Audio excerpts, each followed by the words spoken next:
বিপ্লবের জয়ী যোদ্ধাদের উপরে আইন খুব বেশি যেতে পারে না। বিপ্লবের জয়ী শক্তি তারা আইনের প্রয়োগ করে। এইখানে এক্সিস্টিং ল তাদের ব্যাপারে প্রযোজ্য না।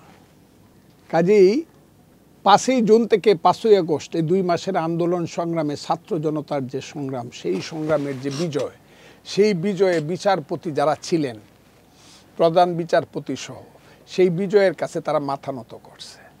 এখানে কোনো আইনের কোনো ব্যাপার না। আইন হইলে পরে বহুত ঘুরে টুরে তাদেরকে বলা হয়েছে ইউ রিজাইন। তারা খুব ইজিলি রিজাইন করে, কারণ তারা জানে যদি রিজাইন না করে তাহলে পরিণতিটা কী। কাজে বিপ্লবের বিজয়ের কোনো আইন নাই। তবে এটা নট ফর আনলিমিটেড পিরিয়ড। এটা দেশকে বাঁচানোর জন্য এই যে গতানুগতিক আইনকে ওভারথ্রো করতে হবে অথবা বাইপাস করে যাইতে হবে বা ওভারকাম করতে হবে গতানুগতিক আইনকে, এবং করাই উচিত ছিল। এখন কেন যে মনে হয় যে বিপ্লবী সরকার এক জায়গাতে আইসা থাইমে গেছে, আরও কিছুদিন চালানো উচিত বিপ্লবী সরকার, এটা আমি মনে করি। এদের ব্যাপারে কোনো আইন প্রযোজ্য হওয়া, সাধারণ আইন প্রযোজ্য হওয়া সঠিক হবে বলে আমি মনে করি না। এটা হলো মানুষের রক্তের দামে কিনা। ওই একটা গান শুনবেন, ওখানে আমার গাইতে ইচ্ছা করে, বুঝছেন? দাম দিয়ে কিনেছি বাংলা, কারো দানে পাওয়া না। রক্ত দিয়ে কিনছি কিন্তু গণতন্ত্র, এটা কারো দানে পাইছি না। এই যে কান্না আইসা পড়ে আপনারা বুঝবেন না আমার কথাটা। কাজে আমি কাউকে মানি না, আমি কিন্তু রক্ত দিয়ে কিনছি আমি জিনিসটা। এ হলো ব্যাপার। কাজেই তারা চলে গেছে, নতুন যারা বসছে, আইনের কিছু ফাঁক ফুকর থাকলেও আইনের ঊর্ধ্বে উঠে গেছে গা বিপ্লবী শক্তি। সেই শক্তি তাকে কাভার করে নিবে। যে হাইকোর্টের বা সুপ্রিম কোর্টের আদেশ দেওয়া বা জাজমেন্ট দেওয়া মুক্তিযুদ্ধ হয়েছে না তো। একজন বিচারপতি দিল, ইঞ্জিনিয়ার ইউনিভার্সিটির ব্যাপারে একটা রায় দিল, ছাত্রদের ব্যাপারে, ছাত্ররা পলিটিক্স করতে পারবে কি পারবে না রায় দিল। এরপরে সুপ্রিম কোর্টের জাস্টিসেরা একটা রায় দিল। আমি কিন্তু বললাম বিচারপতি বা বিচারকের রায় দেওয়া কিন্তু রাজনীতি হবে না। আপনারা কিন্তু জিনিসটা একটু ভাইবা দেখেন। তাদেরকে তো বলা যায় না যে আপনারা ভুল রায় দিয়েছেন, আপনারা একটু ভাইবা দেখেন। আমি এটাও বলছিলাম যে 7ই মার্চে বঙ্গবন্ধু শেখ মুজিবুর রহমান যে ভাষণ দিছিল, এটা টোটাল পাকিস্তানের বিরুদ্ধে ছিল। কারণ তখনও তো পাকিস্তানের কাঠামো আছে, এখান প্রেসিডেন্ট আছে, তখনও পাকিস্তান নামিয়ে আছে। উনি এই রেস কোর্সে দাঁড়ায় বললেন কি বললেন? আজ দুঃখ ভারাক্রান্ত মন নিয়ে আপনাদের সামনে হাজির হয়েছি। কি বললেন তিনি? প্রত্যেক ঘরে ঘরে দুর্গ গড়ে তুলো, তোমাদের যা কিছু আছে তাই নিয়ে শত্রুর মোকাবেলা করতে হবে। মনে রাখবা, রক্ত যখন দিয়েছে, আমরা ভাতে মারবো, আমরা পানিতে মারবো, এই কথাগুলো কিন্তু আমি 2 মাস আগে আপনার সাথেই বলছি কিনা বলেন। তাইলে ওই সময় যে আমি বললাম যে বদরুদ্দিন সিদ্দিকী ছিল তখন চিফ জাস্টিস হাইকোর্টের, বিএ সিদ্দিকী বলা হইতো।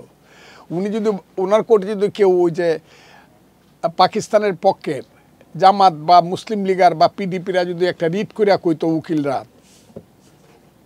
যে শেখ মুজিবুর রহমান যে বক্তৃতা 7ই মার্চে দিয়েছে এটা রাষ্ট্রদ্রোহীতে, তাকে ধরা হোক এবং এই পার্টি ব্যান করা হোক,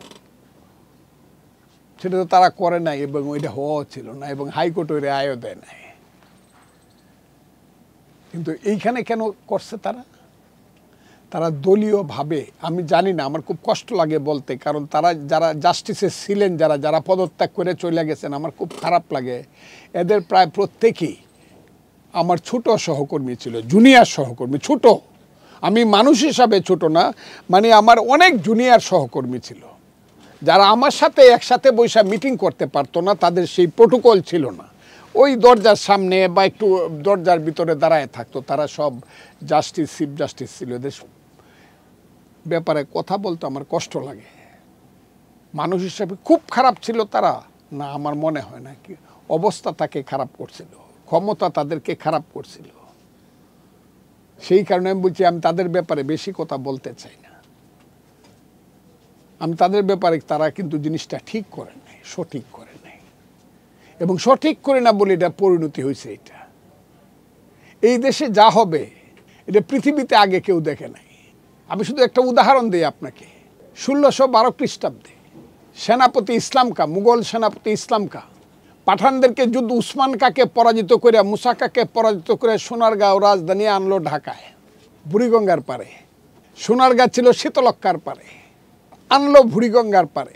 তখন সম্রাট জাহাঙ্গীর ছিল দিল্লির সম্রাট। সে তার সম্রাটে খবর পাঠাইলো, হুজুর আমি একটা রাজধানী করছি ঢাকা নাম, কিন্তু নামটা রাখছি আপনার নামে জাহাঙ্গীরনগর, আপনি এটা দেখে যান।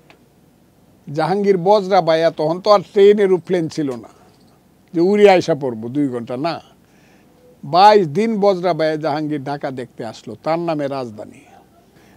সকালবেলা গিয়া বুড়িগঙ্গার পাড়ে বসলো জাহাঙ্গীর। তখন বুড়িগঙ্গা আরও স্রোতস্বিনী ছিল, আরও সুন্দর ছিল, সমুদ্র আরও কাছে ছিল, এত গ্রামগঞ্জ দক্ষিণ দিকে ছিল না।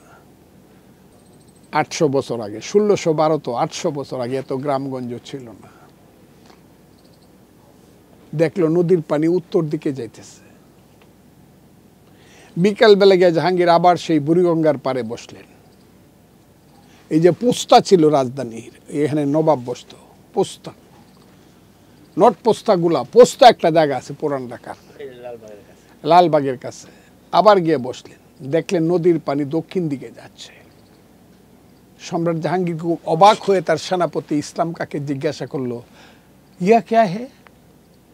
সকালবেলা দেখলাম ইসলাম নদীর পানি উত্তর দিকে যাচ্ছে, বিকালবেলা দক্ষিণ দিকে যায়। ইসলামকা বলছিল, হুজুর ইসি কা নাম বঙ্গাল মুল্লু। একটা বই আছে বাহারিস্তানি গায়েবী, মির্জা নাথানের লেখা একটা বই, বাহারিস্তানে গায়েবী, যে ইসলামকার সঙ্গে যুদ্ধে ছিল, তার লেখা বই, বিখ্যাত বই। ওখানে এই কথাগুলো লেখা আছে, বাহারিস্তানে গায়েবী বইটার নাম। ইসলামকা বলছিল ইসি কা নাম বঙ্গাল মুল্লু। সকালবেলা নদীর পানি উত্তর দিকে যায়, বিকালবেলা দক্ষিণ দিকে যায়। সম্রাট জাহাঙ্গীর আতঙ্কিত হইল, যে দেশের পানি 24 ঘন্টায় দিক পরিবর্তন করে উত্তর দক্ষিণ, সেই দেশে বেশি দিন থাকা ঠিক না। ইসলামকা তুমি বজরা রেডি করো, দিল্লিতে আমার কাজ আছে, আগামীকাল আমার চলে যেতে হবে। এবং সম্রাট জাহাঙ্গীর চলে গেল। বাংলাদেশের এই জিনিসটা যারা বুঝে না, এরা বাংলাদেশে রাজনীতি করা উচিত না, আন্দোলন সংগ্রাম করা উচিত না, বিচারপতি হওয়া উচিত না, চাকরিজীবী হওয়া উচিত না, যেটা হলো জোয়ার ভাটার দেশ। 2500 বছর আগে আলেকজান্ডার বলছিল, তার সেনাপতিকে উদ্দেশ্য করে বাংলাকে দেখিয়ে বলছিল, গঙ্গার পশ্চিম পার থেকে বড় বিচিত্র দেশ সেলুকাস, তার চেয়ে বিচিত্র দেশের মানুষ। এটা যারা বুঝে না, তাদের রাজনীতি অর্থনীতি কোনো কিছুই করা উচিত না, বিচারপতি কিচ্ছুই না, এটা বুঝতে হবে। আমি মুক্তিযোদ্ধা কমান্ডার ছিলাম। যেদিন মুক্তিযুদ্ধ 16ই ডিসেম্বর যেদিন হলো, 5টার সময় পাক বাহিনী যখন হানাদার বাহিনী এখানে রেস করছে, যখন আত্মসমর্পণ করলো, আমি কিন্তু এখানে না, ঢাকায় না, আমি তখন আজমিরিগঞ্জ, হবিগঞ্জের আজমিরিগঞ্জ নামক ওই সুরমা কুশিয়ারা নদীর পারে, কালনি কুশিয়ারা নদীর পারে বৈশা আমি চুপ করে, আমার চোখে দিয়ে পানি পড়তেছিল, মানুষ আনন্দ করতেছিল, বোমা ফুটাতেছিল। কিন্তু আমার কাছে মনে হয়েছে এটা যেন একটা ইমেচিউরড স্বাধীনতা, বাচ্চাটা যেন ইমেচিউরড হইলো, এটা অনেক অসুখ বিসুখে ভুগবে। আমার সেদিনের চিন্তাটা আজকে প্রতিষ্ঠিত হয়েছে। হাইকোর্ট সুপ্রিম কোর্ট যেটা বলেন, হাইকোর্ট সুপ্রিম কোর্টে বিচারপতি নেওয়ার বেলায় অনেক বেশি চিন্তা করে তার জন্য যে আবিষ্কার করতে হবে কিভাবে বিচারপতি হাইকোর্ট সুপ্রিম নিলে, হাইকোর্টে নিলে পরে এই বিচারপতিরা যে কোনো প্রেশারের সামনে নিজের মাথা উঁচু করে থাকবে, না চাকরি ছেড়ে দিবে। কিন্তু আমাদের এখানে হাইকোর্টে যে বিচারপতি নেওয়া হয়, নেওয়া শুরু হয়েছে, এটা খুবই দলীয়করণের মধ্যে নেওয়া হয়েছে। এবং এখন যারা বৈশা আছে তাদের ব্যাপারে আমি কিছু কথা, তারা সবাই যোগ্য, কিন্তু আরও যোগ্য হইলে ভালো হইতো।